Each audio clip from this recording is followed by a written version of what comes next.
Now, I got to start out by saying that I've really enjoyed or appreciated the marketing campaign so far for the book of Boba Fett. And I know some of you are probably like, what marketing campaign am I even talking about? We've gotten a trailer that was less than impressive, that didn't really show all that much. And we've had a few of these little 30-second mini trailer kind of commercial things that took a lot from the trailer and maybe added a new scene or two. And other than that, there really hasn't been much of anything. Which is what I've appreciated, that we're kind of going into the series blind. We know the general premise. We know that Boba Fett is claiming Jabba's old throne and he wants to be king of the underworld. We saw that at the end of Season 2 of Mandalorian in the post-credit scene. But other than that, we know next to nothing about really what is going to happen in this series, who's going to show up.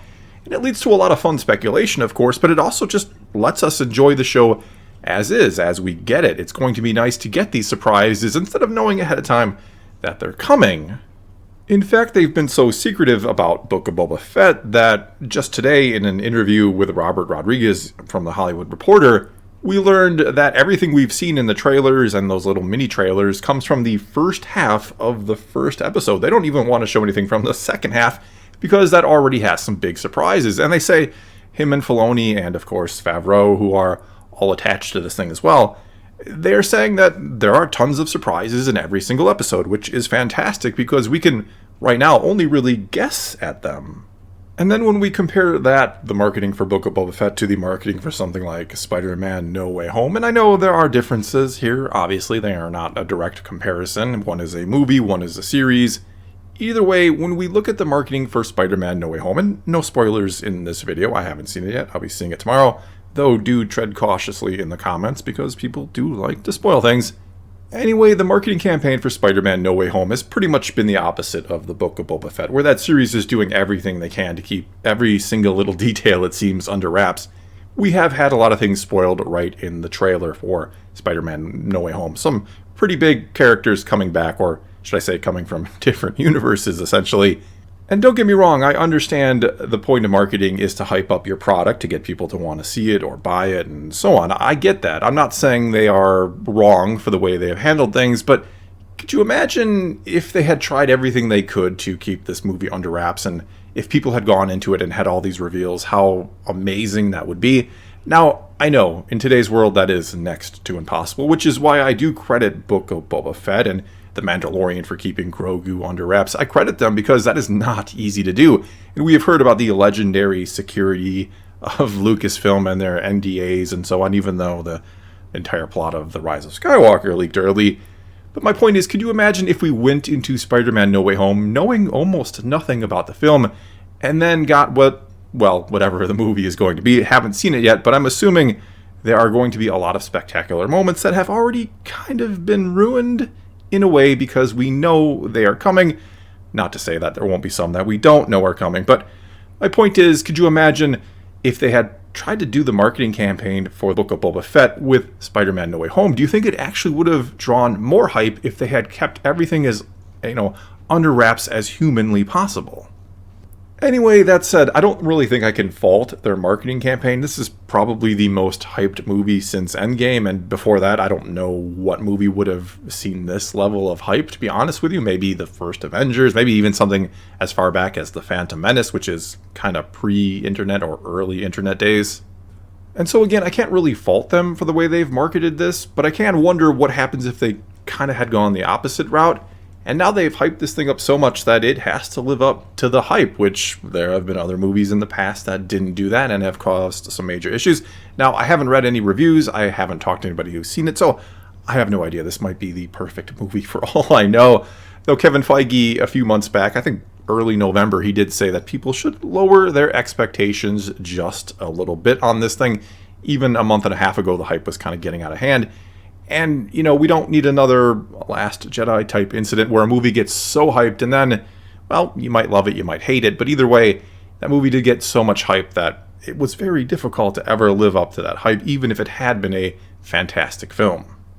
But anyway, going back to the Book of Boba Fett and how secretive things have been around that, apparently when that post-credit scene for Season 2 of The Mandalorian dropped and we saw Boba Fett claim his throne and we got the announcement that he was getting his own series, even though people were kind of confused if that meant The Mandalorian was becoming the Book of Boba Fett or what exactly was happening. Well, part of the confusion arose because a lot of people really didn't even know what was happening.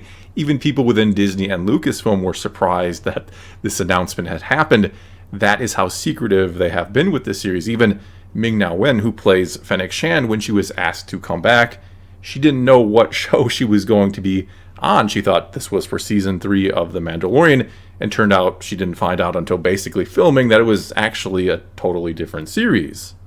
It's also interesting to note that she thought her character was dead, or was told her character was dead and would not be coming back, despite the little tease we got at the end of that 5th episode where her character shows up and then dies, where we saw a mysterious figure kind of show up to her or find her body in the desert, which of course turns out to be Boba Fett.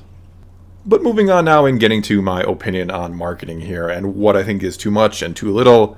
Well, I think we have the perfect 2 examples here. I think the Book of Boba Fett, though I appreciate it. I really like that we're going blind into this series, that we know so very little that we can kind of guesstimate about what might happen. We can guess to what characters might show up.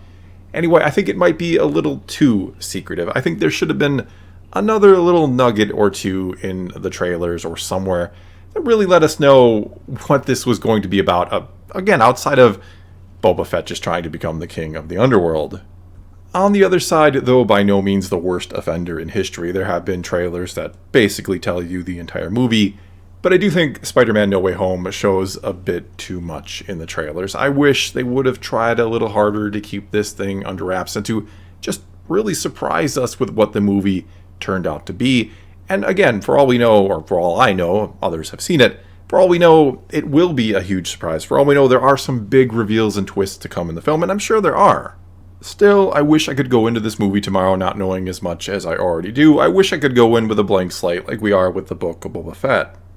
However, those are just my thoughts, and maybe you feel completely differently. Maybe you think the Book of Boba Fett has terrible marketing, it hasn't shown enough, you don't think anyone is really interested in it beyond the core fan base, that it doesn't even have your attention, that you're not even excited for it and you're not going to watch it. And maybe you think Spider-Man No Way Home has had the perfect marketing campaign. Maybe you are extremely hyped and you enjoy being hyped and you are excited for this film and you have seen it or will see it and it pays off and it's just a great experience all around.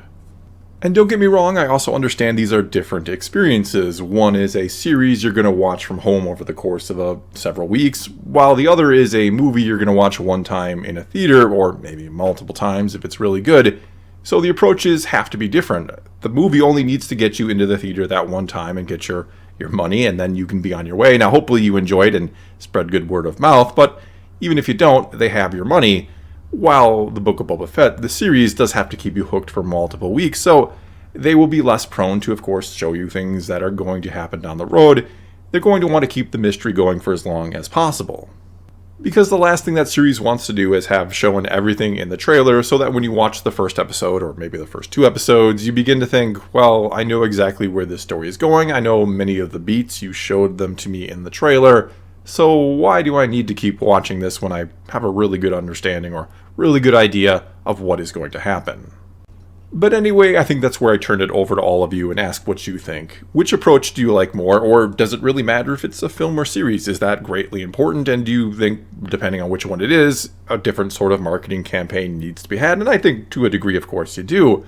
But do you like it when trailers show you everything, or do you think it would be better if movies tried to show you as little as possible to intrigue you and then to surprise you when you actually watch the movie?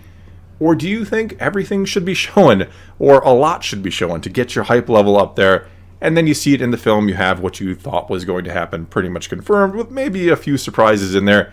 Is that the way to go?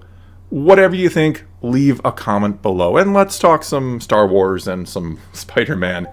And until next time, thanks for watching.